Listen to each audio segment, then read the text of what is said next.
Hey everyone and welcome. Today we're talking about something called algorithms. And don't worry, this isn't going to be some super technical deep dive into code. Instead, we're going to look at algorithms for what they really are, which is just incredibly clever solutions to puzzles. Puzzles we actually see every day. And to show you what I mean, let's just start with a really big one. Really think about that for a second.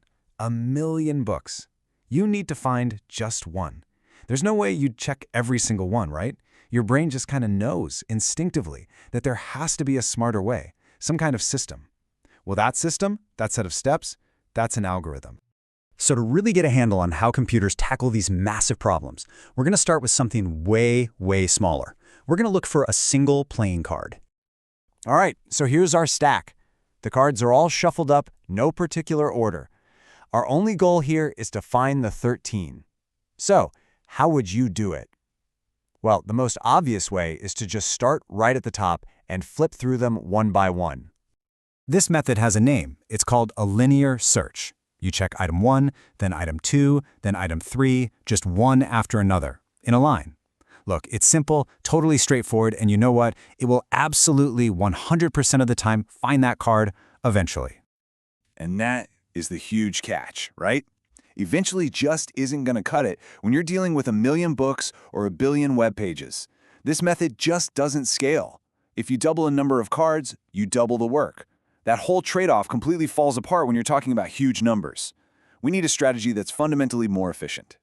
And this right here is the game-changing idea that basically makes all of modern computing possible. What if our list isn't random? What if it's already in order?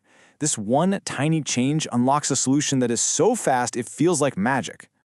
This is called a binary search, and not because it has anything to do with ones and zeros, but because bi means two. With every single guess, you chop the problem in two. You don't just get rid of one wrong card, you eliminate half of all the remaining possibilities in a single move. For 1,000,000 cards, that slow linear search could take 1,000,000 steps. A binary search? It'll take 20, at most. That's not just a little better, it's a completely different universe of speed. Okay, so that whole aha moment about the cards being pre-sorted is absolutely key. But of course, that just leads to another puzzle. What's the best way to sort things in the first place? And just like with searching, the way you do it matters a lot. So let's look at two different ways to do it. First, there's the obvious way, selection sort. This is probably how you or I would do it, right? You scan the whole list, find the smallest number, and put it at the very beginning. Then you scan the rest for the next smallest, put it in the second spot, and you just keep doing that. It makes total sense, but it's kind of slow. But then there's this really clever approach, merge sort. It's a classic divide and conquer strategy. You just break the list in half, and then in half again, over and over, until you're left with a bunch of single items. Then you just merge those little pairs back together, putting them in the right order as you go. Now we have these different methods, and we have a gut feeling that one is slow and the other is fast. But slow and fast are kind of vague. Computer scientists needed a real, concrete way to compare them, a consistent way to measure an algorithm's performance. But before we get to how we measure them, let's just nail down a definition. An algorithm is really just a step-by-step recipe for solving a problem. And here's a little fun fact for you. The name itself actually comes from the great 9th century Persian scholar Al-Khwarizmi, who was one of the fathers of algebra more than 1,000 years ago. Pretty cool. Okay, so how do we measure them? We use something called Big O notation. Now, the key idea here is that Big O isn't about measuring time in seconds. Your computer might be faster than mine. No, instead, it's all about how the work grows as the size of the problem, which we call n, gets bigger and bigger. It's about what happens to the workload when you go from 10 items to 10 million items. So let's apply this back to our sorting methods. That first one, selection sort, is what we call O of n squared or n squared. Think about that. You double the number of items and the work you have to do quadruples. It just gets out of hand fast. But merge sort, that one is O of n log n, and that is so much better.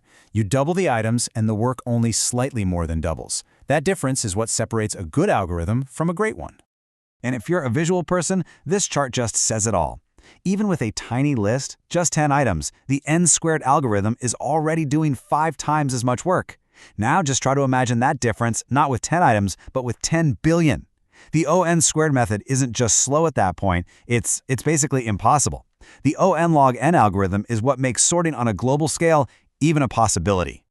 So what's the secret sauce that makes an algorithm like merge sort so clever? Well, it uses this powerful and, yeah, sometimes kind of mind-bending concept called recursion. It's a way of solving a problem by having a function call itself, which can feel a little bit like thinking in circles. But let's break it down with a simple analogy.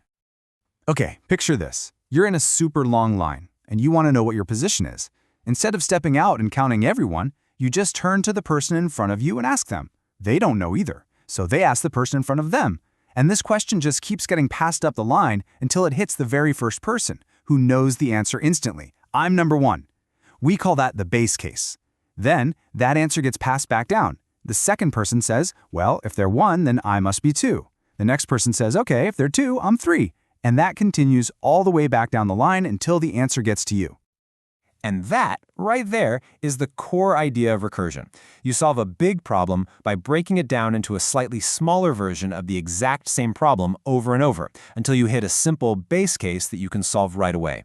And that's exactly what merge sort does. It keeps splitting the list in half, that's the recursive step, until it gets to a list with only one item. And that's the base case, because, well, a list of 1 is already sorted.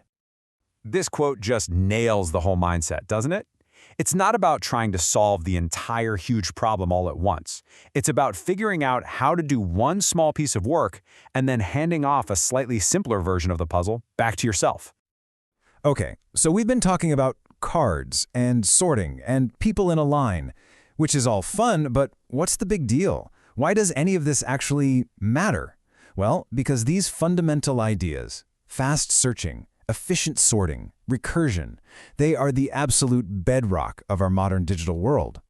Literally every time you pull up Google Maps to find the fastest way to get somewhere, that's a powerful graph search algorithm working behind the scenes. When your email inbox sorts everything by date or by sender, yep, that's a sorting algorithm.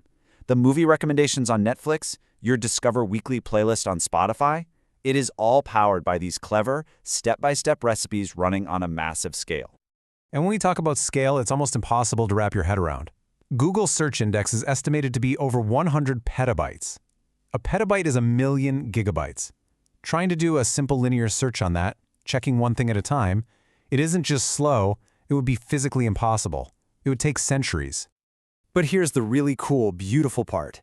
At its core, finding one specific web page in 100 petabytes of data, it's the exact same puzzle we started with. It's just a very, very, very big version of our search for 13. The principle is identical. It's a binary search, systematically chopping the problem in half over and over to find the answer in a fraction of a second. So there you have it. From a simple little card trick all the way to the engine that runs our entire global information network, algorithms are the invisible architecture of our lives. They aren't just code, they're these powerful principles for solving problems efficiently. And that leaves us with a really fascinating question. With tools this powerful, what are the next great puzzles we should solve? Thanks for watching.